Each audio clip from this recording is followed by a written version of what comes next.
بچوں السلام علیکم ورحمۃ اللہ وبرکاتہ۔ یہ سبق ہے اسٹینڈرڈ 9 کے بچوں کے لیے۔ اس میں ہم دیکھیں گے کہ وہ الفاظ جو آپ کے نظم میں تھوڑے سخت تھے اور اس کا معنی آپ اس کو دیکھیں اور یاد کریں۔ غمگین کے مطلب ہوتا ہے ماحول، فضا کے معنی ماحول کے ہوتے ہیں، غمگین کے معنی رنجیدہ اداس، مصروف کے معنی مشغول، آہو فغاں کرنا یعنی دکھ درد کا اظہار کرنا، گجر کے معنی گھنٹا، منگل گانا کے معنی خوشی کے گیت گانا، شیوالا شیو مندر، شیوالا کس کو کہتے ہیں؟ شیو مندر، بچیا گائے کا مادہ بچہ کو کہتے ہیں۔ اور آگے دیکھیں کہ کچھ ایسی چیزیں ہیں جس پہ آپ کو غور کرنی ہے، وہ یہ ہے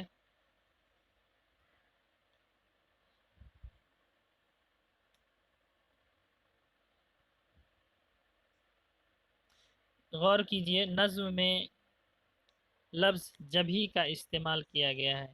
یہ جب اور ہی کا مرکب ہے، یہ جب اور ہی کا مرکب ہے۔ اسی طرح ہی کے استعمال سے بننے والے دوسرے الفاظ بھی ہیں، مثلا تب ہی مل کر تبھی بنے ہیں، اب اور ہی مل کر ابھی بنا ہے، کب اور ہی مل کر کبھی بنا ہے۔ نظم میں آہو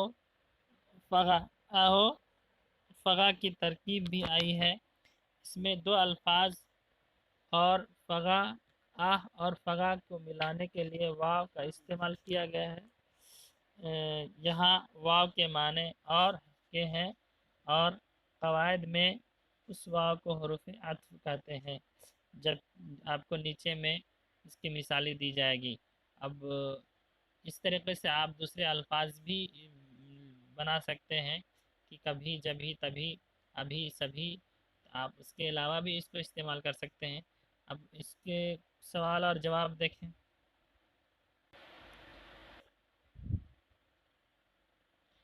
اس میں نوجوان میں کے لیے بچے کے لیے سوچئے اور بتائیے۔ کیا ہے؟ سوچئے اور بتائیے۔ پہلا سوال ہے لڑکی کے گاتے وقت کس طرح کا ماحول تھا؟ لڑکی کے گاتے وقت کس طرح کا ماحول تھا؟ اب یہ سوال ہو گیا اور اس کا جواب آپ نیچے میں دیکھیں گے۔ فضا پر بدلی چھائی ہوئی تھی، فضا پر بدلی چھائی ہوئی تھی اور جھماجھم بارش کی بوندیں پڑ رہی تھی۔ کیا پڑ رہی تھی؟ جھماجھم بارش کی بوندیں پڑ رہی تھی۔ اس کے علاوہ اور سب کیا چیزیں ہیں؟ ایسا لگ رہا تھا کہ ساون کی کوئی پری گا رہی ہے، ایسے ماحول میں گزرا ہوا بہار کا موسم پھر واپس آ رہا ہے۔ تو ایسے ماحول میں کیا کر رہی تھی؟ وہ لڑکی گیت گا رہی تھی۔ ماحول اس ٹائپ کا تھا۔ اب دیکھیں دوسرا سوال، لڑکی غمگین لئے میں کیوں گا رہے تھے؟ لئے کہتے سر جو ہوتا ہے اس کو کہتے ہیں۔ تو اس کی وجہ یہ ہے کہ سسرال میں ہونے کی وجہ سے اس پر پرفضا ماحول میں اسے اپنے ماں باپ کی یاد آ رہی ہے، اس وجہ سے لڑکی غمگین لئے میں گا رہی تھی۔ اور تیسرا سوال ہے لڑکی کن چیزوں سے بے پرواہ ہو کر گا رہی تھی؟ تو جواب ہے مندر کی گھنٹی، چڑیوں کی چہچہاٹ، بکری اور بچیا کی خوشی میں چلانے، ان سب وجہ سے بے پرواہ ہو کر کے کیا کر رہی تھی؟ گا رہی تھی۔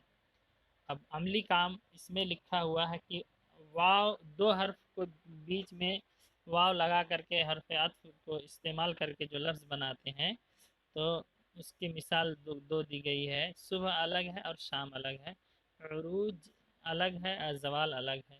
تو صبح و شام کہہ سکتے ہیں اور شب و روز کہہ سکتے ہیں اور عروج و زوال کہہ سکتے ہیں۔ تو یہ انہی چند سوال اور اس کے جوابات کے ساتھ یہ آپ کا سبق مکمل ہوا۔ پھر ملیں گے اگلے چیپٹر میں انشاءاللہ۔ السلام علیکم۔